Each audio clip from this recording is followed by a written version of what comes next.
Um, this video is a follow-up on the death of Dr. Janelle Greensmith. Apparently, she died from complications of preeclampsia.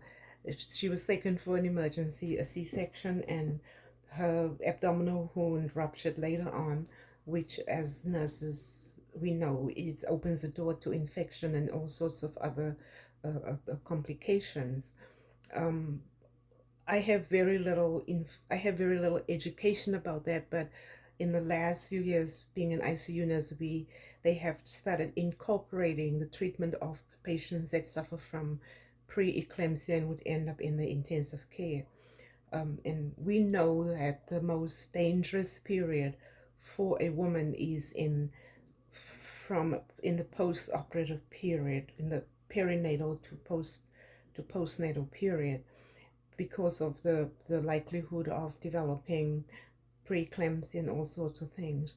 And this, in her case, I think the fact that she was a midwife makes it so much sadder, because, and she was also an advocate for women, for pregnant women, or and she always looked out for them, but she had nobody that was looking out for her.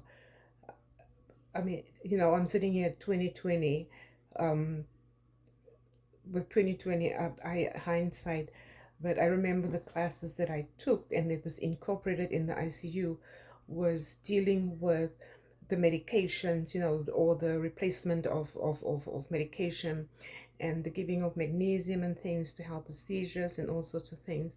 But also one important factor was if the patient had a cesarean section, that we should watch for, for bleeding, not only vaginal but also intra-abdominal bleeding, palpate the abdomen and things like that.